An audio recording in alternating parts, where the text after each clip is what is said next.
We are at day 18 of our 21-day reading challenge, and I'm excited that I get to share this with you. At the very beginning of the chapter, we are at a real critical moment, and I want to share a word with you that spoke to me throughout this whole chapter is choice. And I'll tell you why in just a few minutes. So he is in the garden, and the soldiers are coming, and Judas is leading them. And Jesus made a choice to not hide. He was exactly where Judas knew he was going to be.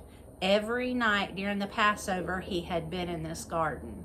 So here Judas comes with all the soldiers. One thing that struck me here, why all the soldiers? There's a word that they use repeatedly in here to describe the large amount of the soldiers that are coming. Why are they bringing a lot of soldiers? Jesus is not going to fight this. He had shown his character throughout his whole 3 years of ministry. He was not going to fight this, but to me, the reason they were bringing all the soldiers, they had to get this done. Jesus was such a threat to the religion, not the relationship we have with Jesus, but the religion that they had painted, that they had to get rid of him. So they were bringing a large amount of soldiers. So Judas leads them there. Peter is Peter. He gets very upset. Again, Jesus, if anything, he's the peacemaker here. When Peter pulls out the sword and chops off the guy's ear, what did Jesus say? Stop. And he heals the guy's ear. That's not here in John, but it's talked about in the rest of the Gospels. He heals the guy's ear. They take him down to the courtyard, and he is taken from person to person to person in leadership. And they are trying to get a charge drummed up against Jesus. In chapter 18, as you read it, when it's talked about what charges are against him, nobody can give a real definitive answer. Oh, well, he said this, or he talked about this. It's almost like they're stumbling constantly over each other. But they can't come up with a charge. They just keep trying to drum up something. That was totally against the Jewish law back then. Another thing that was against the Jewish law was they came to him at night. That's a no-no. Another thing was he was arrested and was crucified in a very short period of time. That was against the law too. So they were just totally desperate. They botched this whole thing completely. But guess what? Jesus still made a choice, and he still kept going forward with it. They take him to Pilate. And to me, I want to speak to you about Pilate for a minute. Pilate, I believe, personally, through my reading in the Bible, is that I just don't think Pilate really wanted this to happen. He kept saying to Jesus and the people and the religious leaders, what do you have against this guy? And they could not, again, come up with a definitive answer.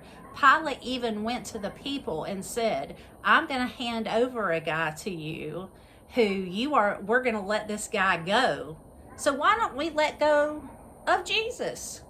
And they say, no, let's go of Barabbas. And Barabbas was not a good guy at all. And they chose to let him go. I want to say to you one thing about this. Again, choice. That word really stood out to me, that Jesus made a choice.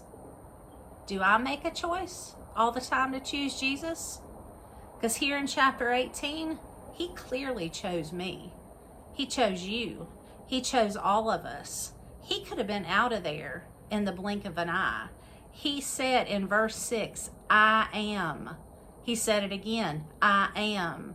If you've heard pastors speak, or probably even if you're not a Christian, you've heard God described that way. Jesus described that way, I am. And he's portraying his power, and he still made a choice to choose me and to choose you and to choose all of us. So I encourage you during this crazy time, choose him. Don't let anxiety and fear get a hold of you with everything that's going on. And also, choose Jesus every day, not just during this time, but every day. But how it spoke to me is I've chose not to watch a lot of news right now. I'm choosing Jesus. Instead of reading all the news feeds on my phone every morning, I'm starting my morning with the peace of who Christ is. Sometimes, and I'm not going to steal this, Lisa Turkhurst, who is a great female teacher, she says, start your morning with Jesus before you start with the screams of the world.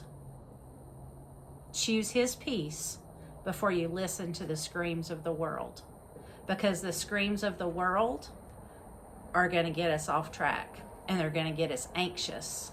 Not that we don't need to be informed about what's going on or what's going on every day in our world. Just choose Jesus. Thank you so much for letting me share. I sure wish I could say I'm going to see you Sunday. I encourage you, get up Sunday morning like you would any other Sunday. Watch service, worship your face off, just like you were at church, and enjoy your time. Enjoy your time with your family. Stay safe. We miss you guys so much, and we cannot wait till this is over. We love you.